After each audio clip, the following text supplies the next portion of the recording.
So a couple months ago, my friends and I decided to play Risk on Steam. When I opened the game, I was met with a jump scare, but not your ordinary jump scare. One so scary, yet so common, that its commonality is what makes it scary. The newest form of the video game industry's monetary corporate scum trend, the Battle Pass. In fact, here's footage of me seeing the Battle Pass for the first time. Okay, it's time to play some Risk. What are battle points? What are battle points? From Fortnite, Call of Duty, Clash of Clans, and even Disney Magic Kingdoms? Okay, don't ask how I know that one. The Battle Pass has been a big new trend ever since the loot box trend died with EA's Star Wars Battlefront 2. Every single game at the time had loot boxes. So it's like maybe like Titanfall 2 or something. For those who are blessed with not remembering, loot boxes are basically randomized crates containing items ranging from completely cosmetic gear to literal in-game advantages. Every single game at the time had them. Call of Duty had their supply drops, Halo had their rec packs, Overwatch had their packs, I don't know. They opened my boxes! Counter-Strike had cases, Plants vs. Zombies had card packs. They were all glorified slot machines, but didn't go far enough to qualify as gambling since you always got something. What you get most of the time will be getting that shitty skin worth 4 cents, but it's still a 4-cent skin. So while it couldn't be outlawed in some countries as gambling, people would still pick up a stink about it. This eventually led to companies needing to come up with some new form of squeezing money out of the consumer, and for a little while they just went back to the tried and true item shop, where you just sell skins for a set price, no strings attached. So where does the Battle Pass come in? Well, you see, a lot of people think that the Battle Pass came with Fortnite, but that's just not true. As a lot of dope video game ideas too, it came from Valve, specifically Dota 2's Compendium that was released in 2013, although it operated very differently from the current Battle Passes that we see today. Leveling up the Compendium required guessing the outcomes of esports matches, watching matches through the Steam client, and completing purchase milestones for the Compendium. But the game that really kicked off the trend was, of course, Fortnite. Fortnite had a battle pass with tiers or levels going from 1 to 100, giving skins, emotes, and trinkets in every single level for the low price of $10. While there was also a separate free battle pass, which didn't include nearly as many rewards, but was still nice for people who don't want to pay the money for it. And a lot of people really liked it, myself included. Not only was it not nearly as pricey as some of the skins in item shops at the time, but it created a progression system with incentives to keep people playing the game. Since the battle pass was somewhat synonymous with live service games like Fortnite, the old battle pass would be removed and a new one would take its place, adding new skins, emotes, gliders, and sometimes even new items like weapon skins. A new battle pass would be released every couple months, giving people some time to finish the battle pass while not waiting forever for a new one after they'd already finished it. While this was all well and good, there seems to have been a change in attitude lately. I mean, no shit, I literally screamed in fear over the sight of one. But why is that the case? Why do people go from loving the battle pass to resenting it? Well, there are a couple factors that lead into this. One of them that you'll hear most common is fatigue. People just don't have enough time in their lives to complete 100 tiers of a Fortnite, Rainbow Six Siege, and Apex Legends battle pass. But to be honest, I don't think this is the big issue here. I think personally that the biggest downfall is the lack of innovation in the battle pass system and companies failing to capture the magic that made Fortnite's battle pass so successful. So let's talk about some, starting with the ones that have done it right. So let's begin with the battle pass I've already talked so much about, Fortnite. The Fortnite Battle Pass has gone through a lot of changes over the years, with its current iteration giving you battle stars after playing matches to purchase items within the Battle Pass and needing to level up in order to progress your Battle Pass. And I'm gonna be honest, the items are pretty fucking cool. There's a ton of variety with multiple color variations for each skin. Unlocking skins doesn't stop with just the Battle Pass. There's also an entire separate smaller bonus Battle Pass and a tiny Battle Pass for an Attack on Titan skin and some extra cosmetics. There's also challenges that can get you even more cosmetics like alternate pickaxes and backpacks. Plus, to add on more to that, you get V-Bucks with the Battle Pass as well that can be either used for future Battle Passes or items in the item shop. For only $10, this Battle Pass is totally worth it. You get a ton of variety and customization with each Battle Pass released that if you plan on getting back into Fortnite, I would 100% recommend picking up the Battle Pass. A real bang for your buck here. Another pretty good one is Rainbow Six Siege. This game is one of the most odd to include a battle pass in because it has the least amount of fluff. You get a ton of cool operator and weapon skins, as well as a decent amount of alpha and bravo packs, which are Ubisoft's form of loot boxes. Tier 100 though gives you a Bravo Pack ticket, which lets you unlock one item from the Bravo Pack collection, which personally I think is super cool. The only things that are throwaway items you could say included are charms and operator backgrounds, which aren't super common anyway.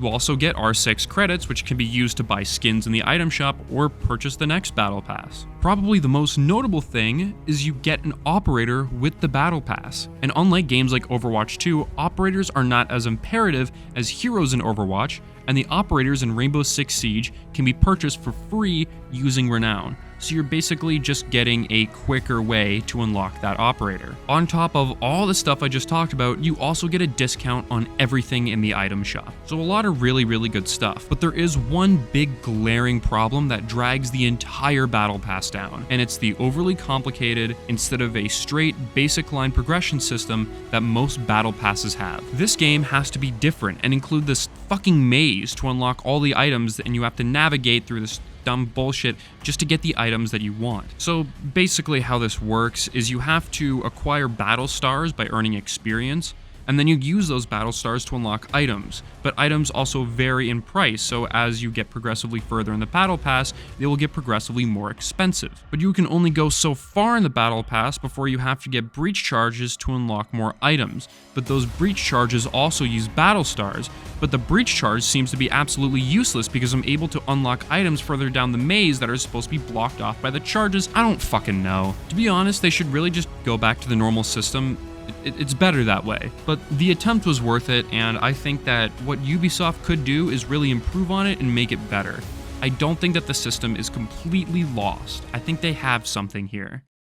Not all battle passes are created equal though, unfortunately. Overwatch 2 has a genuinely horrible battle pass. But before we start shitting on it, let's talk about some positives. The skins are usually pretty cool. They're not always super cool, but the first season was pretty good and with the skin offerings they had, and the most recent one that I'm looking at right now isn't too bad either. What I especially like is that the Tier 100 skin is actually customizable. That is something unique to the Overwatch 2 battle pass. That's pretty much everything I liked. Now onto the bad stuff. While there are Overwatch 2 credits, they can only be used on legacy items. So no new items in the item shop can be purchased with Battle Pass credits. If you're a new player, this isn't a huge issue, but for long-time players, this is fucking bullshit. Besides that, there's a lot of useless stuff like emblems and icons and these souvenir things that just hover there.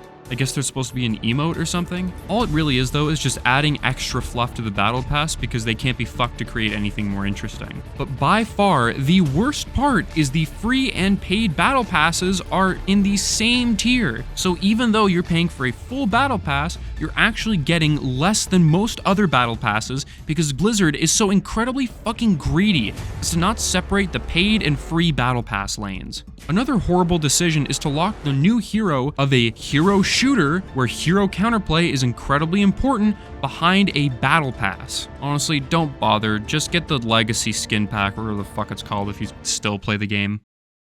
Alright, so now one that no one should be surprised about at all, Destiny 2! Destiny 2 does the Battle Pass a little different than most. Not only does it come with a 100 tier Battle Pass, but it also comes with a bunch of extra stuff that really makes it worth your money. So for all the people who watch my Destiny content, you don't need an explanation of this. But for those who don't know, Destiny has a 100 tier Battle Pass including materials, cosmetics, and gear. The Battle Pass also includes an exotic weapon, which in Destiny is a powerful weapon with a unique trait. The Battle Pass also includes a seasonal activity, which is usually a 3 or 6 player activity that has some pretty simple mechanics with lots of enemies to kill in a variety of areas. The current season of Destiny 2, Season of Defiance, has a 3-player activity called Defiant Battlegrounds, in which you kill enemies to free prisoners captured by the bad men. And I mean, you know, it's fine. There's 2 sets of armor, they're not too bad either, and a set of weapons that, for the first time ever, are reskinned from a past season, but they still look pretty cool. The exotic weapon is also a ton of fun. It's this bow that when you kill a ton of enemies allows you to have another arrow that when you shoot it shoots a ton of ice crystals on the ground. The more enemies you kill, the more ice crystals you get.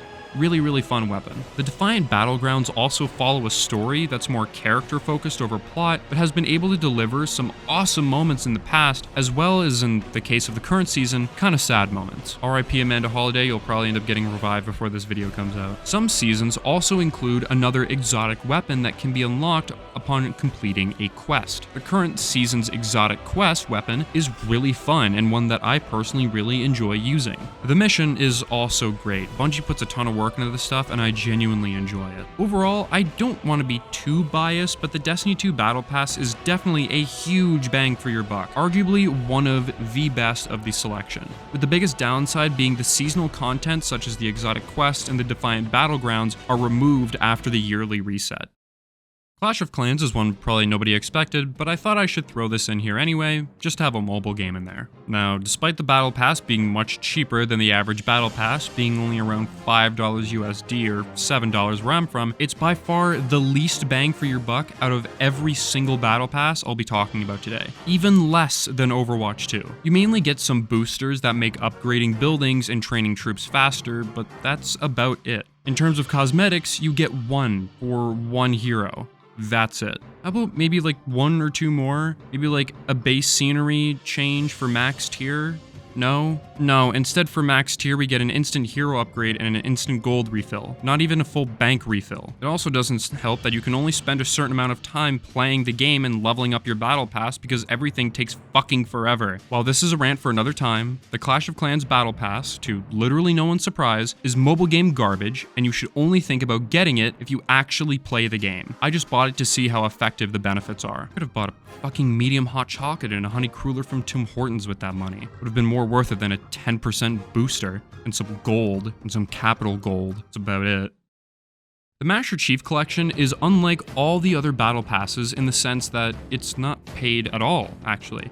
It comes with the game. It acts as the game's progression system for unlocking armor from Halo Reach to Halo 3. Some armor is old and some of it is new. While there is a lot of bloat, there are some decent looking armor pieces and some weapon skins as a new addition to the MCC. Leveling up involves getting Battle Pass credits, which you have to use to unlock all 10 tiers of a Battle Pass before you can move on to the next 10. There's a bunch of different Battle Passes focusing on different games, so if you don't care about Halo Reach, but you want some armor from Halo 3, you can chase that Battle Pass instead. This is probably the most bare bones Battle Pass, but in a good way. It's how it should be treated when it comes to a game you've already paid for. Instead of releasing a game at full price, then making you pay for cosmetics in the item shop, and then making you pay for a Battle Pass every couple months, you get a handful of Battle Passes that you can level up, and while there aren't any more that are being added, they're not going away either.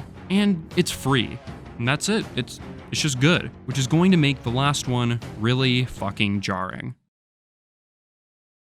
Halo Infinite takes the crown for the worst battle pass I've ever seen, with the only redeeming quality being that it doesn't expire after a certain amount of time, so you can keep leveling it up far past the release of the season. But holy fucking shit, this battle pass has everything wrong with it. The armor sucks and is tied to one armor core most of the time, so every single battle pass armor is incredibly restricted to one shitty core that 343 won't update in a couple of months anyway. Armor skins are restricted to armor cores as well, so 343 is able to put the same skin in 3 fucking times for 3 different armor cores, just bloating the battle pass even more. Shoulder pads are unlocked individually, so that adds more bloat to the fucking battle pass, and there are a ton of shitty emblems with restricted colors, death animations that can't be randomly rotated, and a million visors that look far too similar to each other. And also weapon skins that are the exact same, just on a different weapon, adding even more bloat to the battle pass. Hey 343, why not make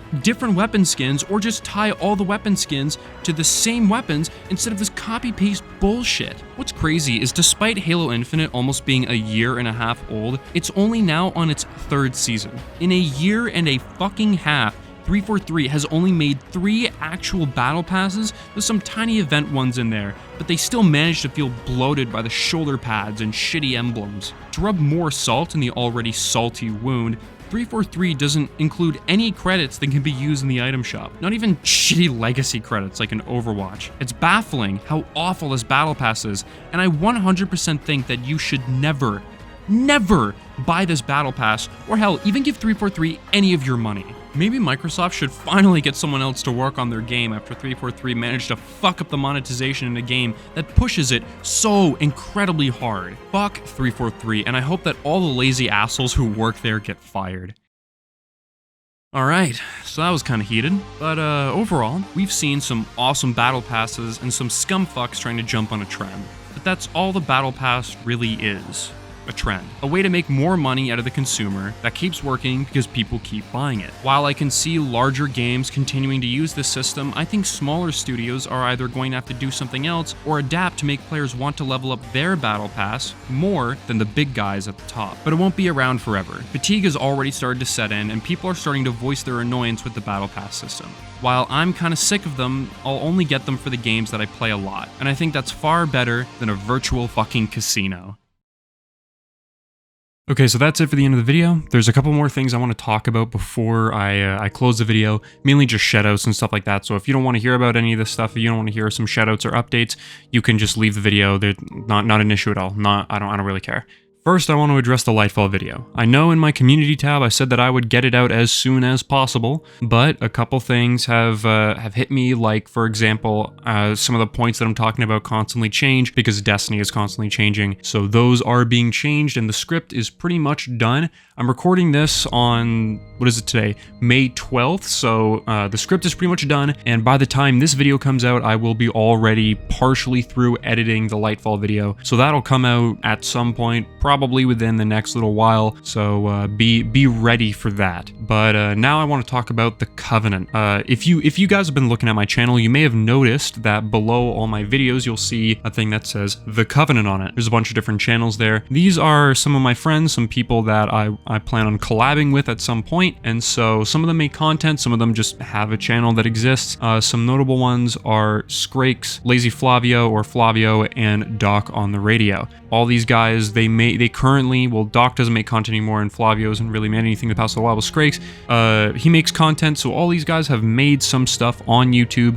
You guys should check it out 100%. They make some really cool stuff. Each of them has their own individual style that will appeal to different kinds of people. So go and check out their stuff. And there are some other people there like Mocha Man. He doesn't upload anymore, but he has some pretty funny videos. And High Tree, who is eventually going to upload some new videos in the future. So sub to all those channels, and yeah, I hope you guys enjoy some of their content because you could be seeing them in future videos or something like that. Next, I want to shout out my Twitter. My Twitter is in my About Me, and it will also be in the description of this video. If you want to contact me or you want to talk to me about whatever, you can use the community tab, but you can also use Twitter, and I would recommend using Twitter because, you know, I check it every so often. Even though I don't tweet anything, I don't like anything, I do look at my Twitter just to make sure, you know, if there are any notifications or anything like that. So go ahead and follow me on Twitter and ask me whatever questions. It doesn't really matter. DMs are open, so go right ahead. You know, I have no issue with anything like that. Next up is I want to shout out the guy who's been supplying me the music or the outros of my videos. Now, he doesn't make the music or the outros, but he just has music. I ask him if I can use it, and he gives me the okay. His name is Galaxy. You guys should really check out his channel. He has some awesome Kanye West covers. If you're a fan of Kanye West and you like his music and you like more orchestral covers and stuff like that, more instrumental orchestral covers, you are really going to like his channel. He has some really awesome music, and I think you guys should check it out. Alright, so I have one final thing that I want to talk about, and that is that I now have a channel member subscription thing. So basically what it is you give me however much the price is a month, and you guys get to support me, and on top of that you also get some perks as well. So for example, one big thing that I'm doing right now is I'm gonna basically just talk briefly about some of the movies that I saw that month. Brand new movies, not like old movies from like 2008. I'm talking about movies that came out in 2023, so that's gonna be available. You guys can watch that. It's more of like a commentary track, but that's going to be there for you guys to watch. And for the month of May, I have 3 different movies that I talk about. I talk about the Super Mario movie, I talk about the Covenant, and I talk about Sisu, which is a foreign film. And so if you guys want to hear me talk about that, if you guys want to hear that commentary track, that will be available on the members page. There will also be like short videos about, like, I don't know, some games that I want to make videos about, but I don't think would work as like long form videos if I just want to make a really short review. I'm going to put that on the members page as well for all you guys to check out. So there's going to be a fair amount of perks there. I really want to make it worth your money because that's something I really don't like. I don't like when a lot of these things, you know, you get a member page thing and it's like, oh, the person like makes a couple posts and like maybe one video a month. Like, I don't want to do that. I want to actually like make it worth your time and make it worth your money. So that's available right now. You guys can check it out, and I'm always open to feedback on stuff that I should add or stuff that I should change. That will always be available. Other than that though, I think that's it. I don't think I have any other updates. So once again, Lightfall videos coming soon. Shout out to the Covenant. Subscribe to everyone there. Follow me on Twitter. Follow Galaxy on YouTube. Amazing covers. And go check out the members page. That's pretty much everything I have for today. Thank you guys so much for watching, and I will see you guys very, very soon. Bye.